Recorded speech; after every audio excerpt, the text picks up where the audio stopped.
Hello, here's part 3 of our 3 lessons on projectiles. This is actually the last one. We've looked at horizontal projectiles, projectiles that are projected at angles, either above or below the horizontal. And now, in this video, we're going to look at what happens if you include air resistance. The nice thing about this is we're not going to do any numerical calculations. We're going to look very qualitatively at it. What would happen, what would the shape of the path be, what would be the effect, not with specific numbers, but just what would happen. So that's what we're going to look at today.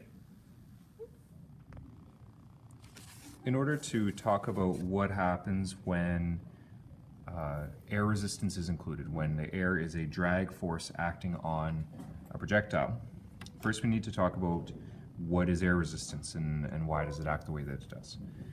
So let's say we had some projectile that was fired, and let's say, this is a up, down, right, left kind of thing, so this is a side profile. Let's say the projectile is moving in that direction.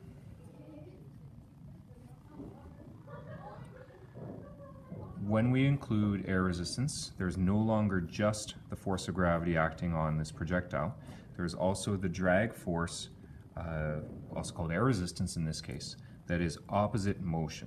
So if the projectile is moving up and to the right in this case, or above the horizontal, then what that means is the drag force points this way. We'll call it F air, force of the air acting on the projectile.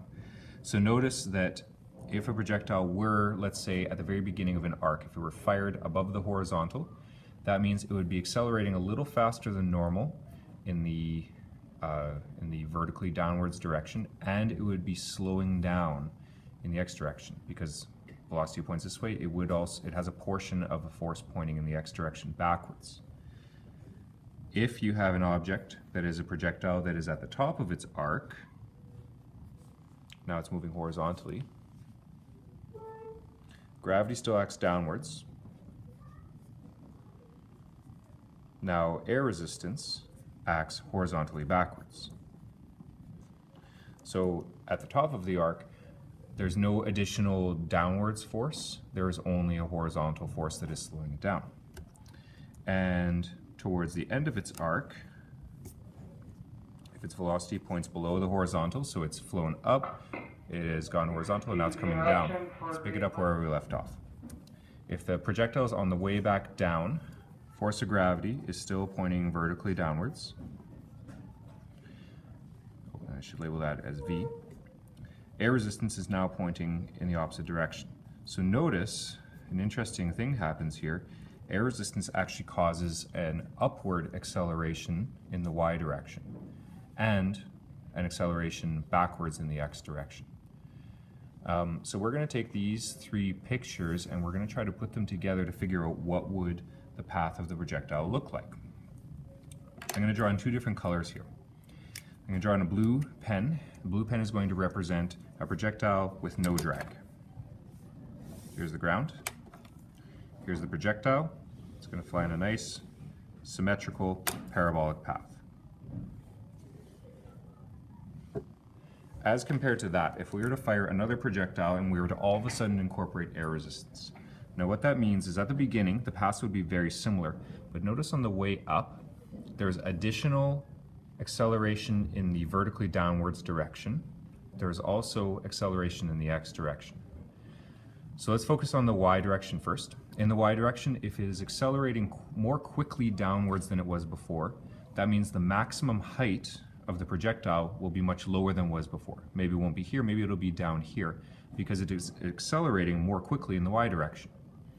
Additionally, because it is traveling slower and slower as time goes on in the x direction due to the x component of the air resistance, that means its maximum height will not be achieved here, it'll be somewhere before that. So that means less height, less range to get to the top of the arc. The top of the arc will happen somewhere over here. So it'll look something like this.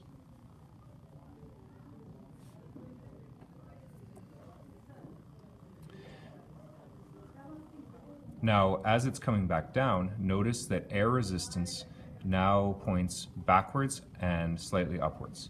That means that it will spend a little more time in the air on the way back down because gravity is downwards, force of air resistance is slightly upwards, meaning overall it's not going to accelerate quite as quickly on the way back down. In addition, it will continue to slow down because there is an X component to that air resistance as well. So overall, it will start to die off, it will reach the top, and it will continue to accelerate in the X direction so that it will not be a nice symmetrical path. It will look something like this. Here's the direction, like that, and maybe I'll even label the top of the arc here for comparison purposes. So notice it's very much not a parabola anymore. Now it's a little bit skewed to the left. At the beginning, it is still very similar to a parabola, but as time goes on, as the X component of the velocity gets closer and closer to zero, it just kind of drops off and falls almost vertically downwards. The other piece I suppose we should mention here is the fact that when you're talking about the range of the projectile, we're not going to talk about why this is, but when we're talking about the range of the projectile, the angle of firing that gives the maximum range. If you were to fire at a very shallow angle, let's say like this is like a 15-degree angle, what that means is there's a lot of X velocity, but not a lot of Y velocity. It's moving very quickly this way, but it doesn't spend a lot of time in the air. There's not a lot of time for it to really reach that height that would be needed to give it a lot of range. 30 degrees, we're still moving pretty quickly in the X direction. We get a little more time in the air, meaning that the range increases a little bit. 45 degrees, again, that is the ideal case for ideal range.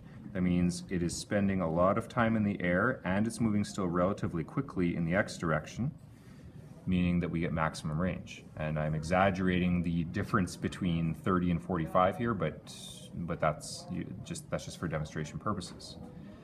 Now, once you go above 45 degrees, so let's say you go to 60, now the object is spending more time in the air, but the X velocity is not quite large enough to keep it going further. And so you get this projectile that goes up and comes down and impacts the ground somewhere over here. It does not, the intuition would be that it would land at the exact same spot. That's not always the case. So like here's 45. If this is 30, which is 15 less, then therefore 60, which is 15 more, should land at the same spot. That's the intuition. Not always, not the case. If then we went 75, it's spending even more time in the air, but it's got barely any X velocity, so it lands somewhere over here. So the point that I'm trying to make here is that 45 degrees is the ideal case for range, and if you were going for ideal case for height, well, 90 degrees would be the one you'd want to choose, because 90 degrees goes straight up, straight down, and lands in the same spot. So end result, 45 degrees, ideal case for range, or maximum range, and 90 degrees is the ideal case for max height.